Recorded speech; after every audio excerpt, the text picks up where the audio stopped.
Kind of an interesting problem I just ran into. I'll show you how I fixed it. Well, it has to do with my diesel Caravan, so this is kind of an update on it. It's August 17th, 2010, and it's been 4 months, well, more than 4 months since I put that diesel motor conversion in it, and I finally had my very first problem. Only other thing I'd done was 3 oil changes. Well, this problem was it had a bad alternator, so I just got done swapping it out and ran into a unique problem, although the new alternator works great. There's that little VW diesel stuffed in there. There's my new shiny rebuilt alternator that I didn't pay nothing for because I got it from a parts car and it was only a couple weeks old. And I put it in the vehicle, started her up, tested my voltage, and voltage was perfect. So I hopped in my vehicle and drove home from the farm and noticed a light bit of rain on the windshield the other day. My wipers didn't work. What the hell did that have to do with that?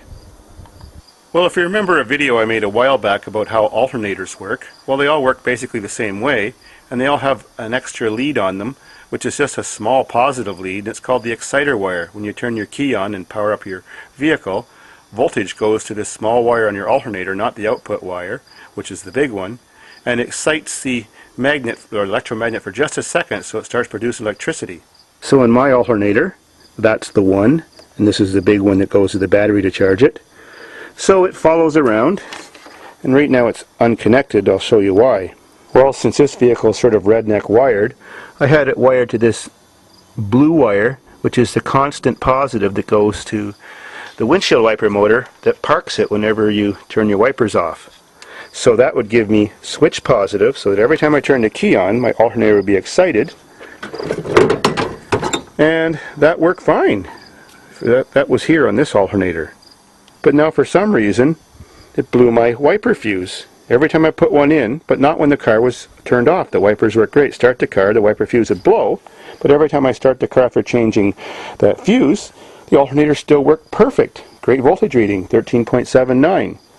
So every time I started the vehicle, it sent a quick pulse of 12 volts to the alternator, which excited it, and then it just kept working, but then the circuit would blow and the wipers wouldn't work because the fuse would be blown.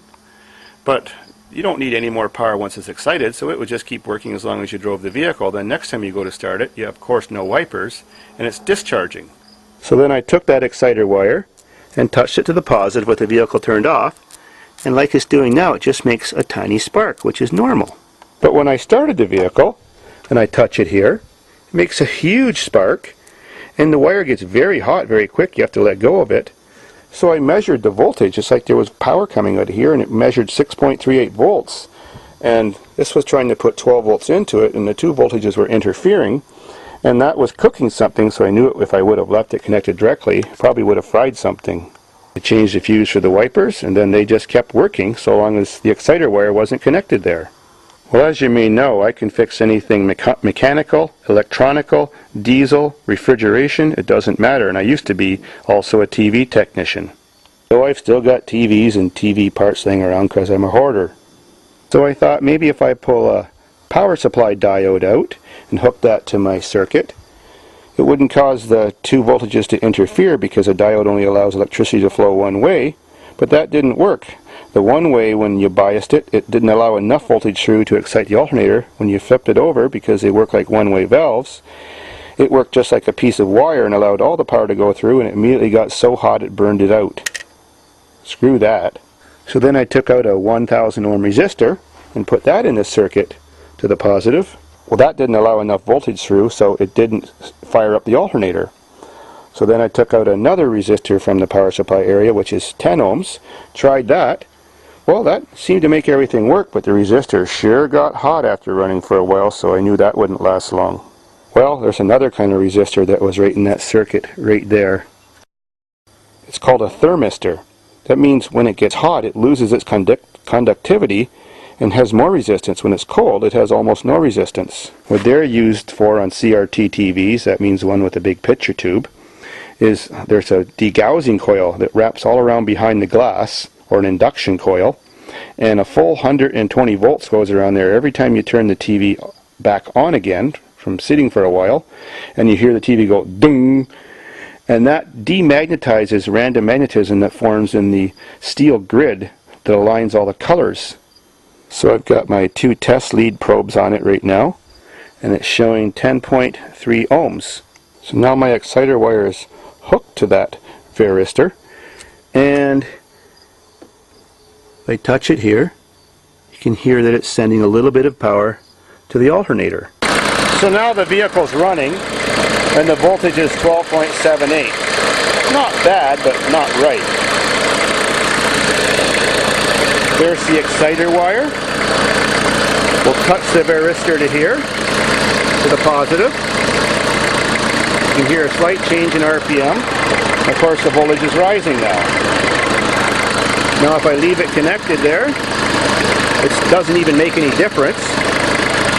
But of course I'm going to want to leave this in circuit when I'm using my vehicle.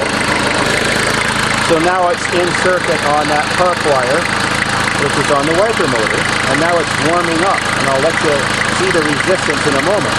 It changes. So I'll turn the vehicle off and we'll check. Now if I touch it, it's pretty hot, but I bet you the resistance is quite different. We'll test. Well, the resistance did start off at like 48, but now as it's cooling, the resistance is becoming lower again. So that works out perfect for me. I don't have to put another alternator in and actually have to spend some money because I got this one for free and it is rebuilt. So every time I start the vehicle, I get the full 12 volt pulse, or almost that, to the alternator, and it fires it right up.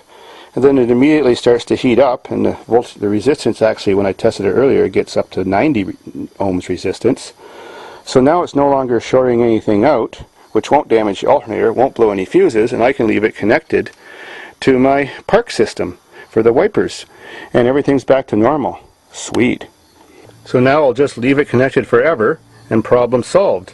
And if you wonder why that wire's gray and that wire's blue, well, there is a little splice in between.